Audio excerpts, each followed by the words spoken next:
সন্তোষ trophy জয়ী বাংলা দলকে সংবর্ধনা ও আর্থিক পুরস্কার দিল ভবানীপুর ক্লাব। ক্লাব তাঁবুতে বাংলার ক্রীড়া জগতে যাদের হাত। সন্তোষ ট্রফি জয়ী বাংলা দলকে বুধবার সংবর্ধনা দিল ভবানীপুর ক্লাব। অনুষ্ঠানে সন্তোষ ট্রফি জয়ী কোচ সঞ্জয় সেন সহ উপস্থিত ছিল চ্যাম্পিয়ন বাংলা দল। তবে রবি হাঁসদা এবং ইসরাফেল দেওয়ান উপস্থিত থাকতে পারেননি ক্লাবের প্র্যাকটিস থাকায়। সংবর্ধনা অনুষ্ঠানে ভবানীপুর ক্লাব কর্তৃপক্ষের তরফ থেকে চ্যাম্পিয়ন বাংলা দলকে 3 লক্ষ টাকা পুরস্কার দেওয়া হয়। কোচ ফুটবলারদের প্রত্যেককে ঘড়িও দেওয়া হয়।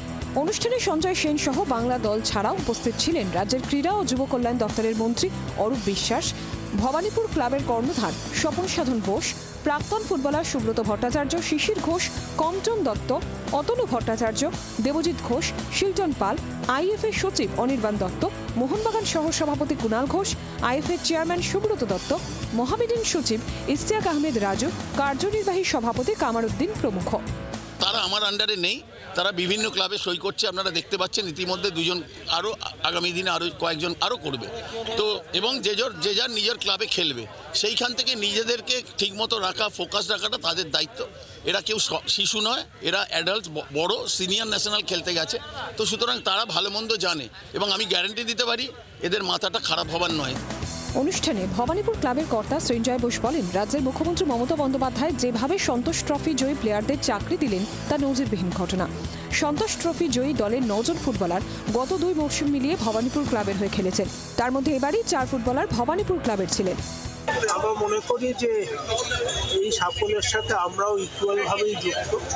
কারণ গত বছর যখন একটা খারাপ পারফরমেন্স হয়েছিল, তখন যেভাবে ভবানীপুর ক্লাবকে কাঠগড়ায় দাঁড় করানো হয়েছিল, দেখুন ভালো হলে কেউ প্রশংসা করে না, তখন নিজের কথা নিজেই বলতে হয়। কারণ খারাপের সময় অনেকে আছে বলার জন্য।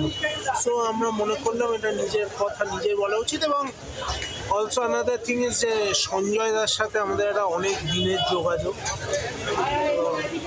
সঞ্জয় দার সাথে অনেক দিনের সম্পর্ক। এবং যেদিন থেকে সঞ্জয় দা কোচ হয়েছিল, দেখুন আমি বলবো না আমরা শিওর ছিলাম, বাট আমাদের একটা বিশ্বাস ছিল যে ভালো রেজাল্ট করেই বাংলার ফিরবে। অনুষ্ঠানে রাজ্যের ক্রীড়ামন্ত্রী অরূপ বিশ্বাস বলেন, প্রথম হওয়া সহজ, গুরুত্বপূর্ণ হলো পরবর্তী অগ্রগতি। বাংলার ফুটবল আরও এগিয়ে যাক, এমনই আশা বাংলার ফুটবল মহলের। বাকিটা বলবে সময়। ক্যামেরায় পার্থর সঙ্গে অর্কদীপ্ত রিপোর্ট, জি 24 ঘন্টা। বাংলার আওয়াজ, বাঙালির আবেগ, জি 24 ঘন্টা।